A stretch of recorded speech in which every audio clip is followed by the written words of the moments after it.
है। जिस तरह से आप लोग खूब मांग कर रहे थे कि परिसीमन लाया जाए, साथ साथ रोस्टर में चेंज किया जाए, अब तो सरकार सब बात मान गई है। हम मांग रहे हैं लेकिन हमको मिला क्या?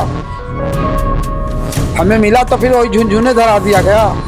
आप लोगों का कहना था जो 2011 है से 2026 आधार होना चाहिए, फिर बार बार करने से अच्छा है। बार बार करने से अच्छा था कि एक ही बार अगर लेट होता, लेकिन एक ही बार 26 के जनगणना के अनुसार चुनाव होता तो ज्यादा बेटर था। जो जीता हुआ वार्ड सदस्य है वो अगर अभी चंदन जी जान लीजिए, अगर वोट मांगने अपने वार्ड में वो जाएंगे तो जनता उनको क्या कहेगा?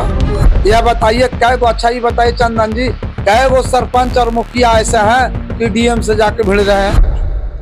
बिहार में एक बार फिर से पंचायत का चुनाव होने वाला है। इसकी तैयारी हर गांव में हो चुकी है लगभग, लेकिन कब होगा, कैसे होगा और किस स्थिति में होगा, इस पर पूरी जानकारी के लिए आज हमारे साथ, मैं इस समय गया जी में मौजूद हूं और हमारे साथ बात करने के लिए बिहार पंच सरपंच संघ के उपाध्यक्ष शैलेंद्र सिंह जी हैं। शैलेंद्र सिंह जी, आपका स्वागत है। आपको भी स्वागत है चंदन जी। लेकिन सवाल अब यहाँ पर है, जिस तरह से आप लोग खूब मांग कर रहे थे कि परिसीमन लाया जाए, साथ साथ रोस्टर में चेंज किया जाए, अब तो सरकार सब बात मान गई है, अब क्या दिक्कत आ रहा है? देखिए, सरकार बात मानी, लेकिन बात मानी का ही तो ठग दी। कैसे? अब बताइए कि 2026 है और उन्होंने कहा कि 2011 के जो जनगणना है इसके आधार पर चुनाव होगा। अच्छा, तो ये क्या की ठगिए न दी। 2011 से कई बरस हो गया इधर। लेकिन आप ही लोग तो मुखिया संघ और प्रदेश के जो नेता थे मिथिलेश यादव जी लोग मांग कर रहे थे कि परिसीमन बदला जाए। ये सही बात है, मांग तो एकदम है, लेकिन अच्छा ये बताइए कि हम मांग रहे हैं लेकिन हमको मिला क्या? हमें मिला तो फिर वही झुनझुने धरा दिया गया। अभी का जो आबादी होगा, अभी का जो आबादी होगा, 11 का आबादी और 2026 का आबादी, दोनों में फर्क होगा या नहीं होगा? एकदम होगा।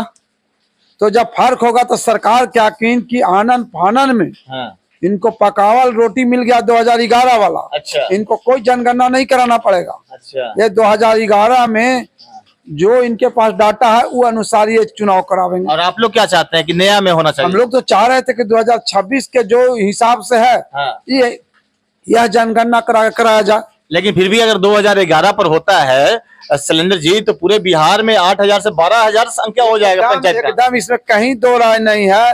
अभी मान के चलिए कि 7,000 पर एक पंचायत था। अभी वहाँ का 2011 का जब हम अथी उठाते हैं तो मैं अपना ही पंचायत के ले रहे हैं तो करीब 10,000 के लमसम हम आ जा रहे हैं। अच्छा। 10,000 से ऊपर जा रहे हैं, नीचे नहीं जाएंगे। तो जब 12-13 हजार हम आवेंगे तो बताइए, दो पंचायत तो होगा। पहले से मान लिया कि इस हमारे ही वार्ड में 250-300 पर, एगो 500 पर, 250 पर वार्ड था, 300 पर वार्ड था, 500 जनसंख्या पर था। आज यहाँ का जनसंख्या 1700-1600 हो गया, तो वार्ड तो बढ़ गई। तो इसी तरह से सब वार्ड में बढ़ेगा तो ये तो दोगुना, अगर 13 है तो 26 हो गया। इससे तो विकास तो भी होगा। विकास तो होगा, लेकिन विकास फिर देखिए, विकास के नाम पर फिर ठगाएगा। अच्छा। फिर यहाँ ठगा रहे हैं। आप लोगों का कहना था जो 2011 है से 2026 आधार होना चाहिए, फिर बार बार करने से अच्छा है। बार बार करने से अच्छा था कि एक ही बार अगर लेट होता, लेकिन एक ही बार 26 के जनगणना के अनुसार चुनाव होता तो ज्यादा बेटर था। अब अभी तो जो तैयारी किए हुए थे, कोई मुखिया में लड़ने के, कोई वार्ड में रख लेने के, कोई अथी में लड़ने के, अब यहाँ दो तलवार उन पर लोट लग गया। एक है कि परिसीमन अब टूटेगा, ये जनगणना जब 2011 वाला आवेगा, ये वार्ड का फलस्वरूप वार्ड सदस्य ले लीजिए, वार्ड पंच अब देखेगा कि वार्ड कटा तो किधर जाएगा, उत्तर जाएगा, दक्षिण जाएगा, 1 नंबर वार्ड बनेगा, 7 नंबर बनेगा ना। अब उनकी तैयारी तो नहीं हो गई। आपका पंचायत कौन सा है? हमारा पंचायत नैली है। अच्छा, क्या उम्मीद लगता है कि आपके पंचायत में अभी वर्तमान में कितना वार्ड था और कितना वार्ड हो जाएगा? देखिए, अभी तो हमारे क्या 13 वार्ड था और अगर 2011 जब हम उठावेंगे तो 26 हो जाना चाहिए, 26 वार्ड हो जाना चाहिए। वार्ड हो जाना चाहिए। अच्छा, ये बताइए हमको कि जैसे कि कब तक आपका अनुमान है कि कब तक चुनाव होगा? देखिए, चुनाव का अनुमान अभी क्या लगाया जा सकता है, जबकि नोटिफिकेशन सरकार का जो हुआ कि इसका अथी करना है, आपको 20/7/26 के नोटिफिकेशन की ही है। अच्छा। तब से अभी तक हम लोगों के ब्लॉक में कोई सुरसार नहीं है। 2011 का जनगणना उठा के मांग रही हैं। कहाँ हो रहा है कुछ सुर सा? अच्छा, परिसीमन को लेकर कभी काम चल रहा है क्या? कोई ब्लॉक में तो कोई नहीं चल रहा, हम लोग को कोई जानकारी नहीं। बिहार में बहुत जगह तो चल रहा है, ऐसा चर्चा है। तो हम अपने क्या देखे, जहाँ चल रहा है इस सरकारी अपना अथी पर लोग चला रहे होंगे, हाँ, लेकिन जनता के बीच में अरे परिसीमन कहाँ बनेगा? जनता के बीच में, गांव में आके ना, हाँ, कि कलेक्ट्रेट में बैठ के बनेगा? कागज पर तो नहीं बनेगा। ये तो आंकड़ा कागज पर आप ले लिए, हाँ, लेकिन परिसीमन करने के लिए आपको जमीन पर आना होगा। और 1 नंबर वार्ड से आप शुरू कीजिएगा, जो 13 नंबर वार्ड है वहां तक अब जाइएगा कि हाँ किसके कैसे कैसे। आपके यहाँ तो आंकड़ा तो मिल गया कि 1 नंबर वार्ड का जनसंख्या कितना है, 2 नंबर का कितना है, 3 नंबर का, उसी हिसाब से आप वार्ड कीजिएगा ना। अगर बेसी है तो उसमें कैसे आप उसको काटिएगा? अच्छा, पंचायती राज को तो बहुत अच्छा शक्ति मिलने वाला है, ऐसा लोग कह रहे हैं। झुन फिर यही क्या है कि सरकार झुनझुने न दिया। हाँ, आज बता दीजिए कि ये 5 साल पूरा होने वाला है। हाँ, विकास में मुखिया जी थे, हाँ, वार्ड सदस्य थे, पंचायत समिति थे। हम पूछते हैं कि सौतेला एक बाप के 3 बेटा, और तीनों के क्या हक मिला बराबर? हमको बता दीजिए। तो वार्ड सदस्य एक भी योजना, अगर वह जो जीता हुआ वार्ड सदस्य है, वो अगर अभी चंदन जी जान लीजिए, अगर वोट मांगने अपने वार्ड में वो जाएंगे तो जनता उनको क्या कहेगा? क्योंकि उनको तो 1 रुपया का काम नहीं मिला, काम नहीं वार्ड को। तो वार्ड जब वोट मांगने जाएंगे तो क्या सुनेंगे? आप ही हमको बताइए, सरकार ने क्या इनको दिया?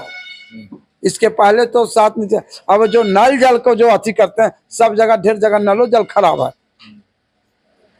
नल जल भी खराब है। तो नल जल के देख रेख के लिए सच्चाई बात है कि वह अगर वार्ड सदस्य के थ्रू रहता तो ज्यादा उपयोगी। अच्छा, एक चीज और बताइए, देख आपको हमेशा परेशानी देखते हैं, जब आपके सरपंच या पंच किसी को दिक्कत होता है तो आप इसके लिए आंदोलन भी कर देते हैं, लेकिन बड़ी बात है कि जो सरकार कही थी कि लाइसेंस देंगे, मिल रहा है कि नहीं मिल रहा है मुखिया लोग किसी को? अब देख लीजिए, यही तो विडंबना है कि 23, 24, 25, 26 लगातार सभी जिला पदाधिकारी को लेटर आया। अगर विधानसभा और विधान परिषद खुला हुआ था, पुरजोर विरोध हुआ है। आप बता देते मुखिया लोग को सुरक्षा जनप्रतिनिधि पंचायती नहीं मिला। भाई, मुखिया सरपंच किसी को भी, एगो भी अगर सरकार आर्म्स का लाइसेंस किसी मुखिया या सरपंच को तो सरकार तो वहां से नोटिफिकेशन जारी कर दिया कि देना है, नोटिफिकेशन जारी कर दिया है। बताइए, हमारे ही लाइसेंस कितना दिन से पड़ा हुआ है? तो गया के डीएम साहब कुछ नहीं बोले? भाई, कोर्ट नहीं हो रहा है। वो आर्म्स मजिस्ट्रेट एक महिला है, क्या नाम है, उनसे भेंट किए तो कहते हैं कि हम लोग का अधिकार में नहीं है। किसके अधिकार में? कहीं कहीं डीएम साहब अपने लाइसेंस अपने ले रहे हैं, उनका अधिकार है कि उसी जिला में आप डीएम हैं और वहीं आप अपना लाइसेंस ले लीजिए, आपको इतना सुरक्षा मिलेगा। जनप्रतिनिधि को तो मिलना चाहिए, सरकार तो कह रही है कि एकदम देना है, एकदम देना है, लेकिन सरकार कागजे में न कह रही है। सुन रहे हैं सरकार के? डीएम साहब भी नहीं सुन रहे। कहाँ सुन रहे हैं? यह बताइए, कै गो, अच्छा ही बताइए चंदन जी, कै गो सरपंच और मुखिया ऐसे हैं कि डीएम से जाके भिड़ रहे हैं? बता दीजिए। आज मिथिलेश राय हो या अमोद कुमार निराला हो या प्रमुख संघ हो, 2011 वाला मिल गया तो ये लोग घूम घूम के माला पहनले चल रहे हैं। अरे भाई, माला पहनिए, लेकिन ये जो मसला है 2026 का, 26 का, इस पर ना बात होना चाहिए। सरकार हमको झुंझुना और सरकार के हम वाहवाही करे लगे। कब वाहवाही करे लगे? बहुत आबादी बढ़ गया और उनको अथी नहीं दे रहे हैं कि रोड नाली गली, पैसे भी नहीं मिलेगा। हम पूछते हैं कि एगो वार्ड सदस्य आप पूछ लीजिए उनका दर्द, तब समझ में आएगा कि दर्द क्या है। बहुत बहुत धन्यवाद। ये थे हमारे साथ बात करने के लिए पंच सरपंच संघ के उपाध्यक्ष शैलेंद्र सिंह, जिन्होंने पूरी बात बेबाकी के साथ भी किया। इन्होंने कटाक्ष किया सरकार पर, इन्होंने कटाक्ष किया प्रशासन पर, साथ साथ अपने ही सहयोगी संघ पर भी किया कि आप क्यों झुंझुना थमा दिया सरकार और आप मान गए। दरअसल 2011 पर जो परिसीमन जनगणना के अनुसार जो होना है, इनका साफ करना है कि अब 2026 में है, नए जमाने में है। 2011 के बीते 15 साल पीछे हम लोग जा रहा है बिहार, तो बिहार पीछे क्यों, आगे क्यों नहीं गया? समय ले लेती सरकार और उसके बाद ही चुनाव होती तो अच्छा होता। लेकिन बहरहाल जिस तरह से सरकार जल्दीबाजी में जो निर्णय लिया है कहीं ना कहीं जनता के हित में नहीं है। अब तो देखने वाला समय बताएगा कि सरकार क्या करेगी। साफ साफ इनका कहना है कि सरकार कहती है कि जनप्रतिनिधियों को सुरक्षा में शस्त्र के लिए लाइसेंस मुहैया कराया जाएगा। इनका साफ कहना है कितनों का लाइसेंस मिला है, कोई बतावे, सरकार बतावे, प्रशासन बतावे। सच में ये तो देखने वाली बात होगी। बहरहाल आपकी क्या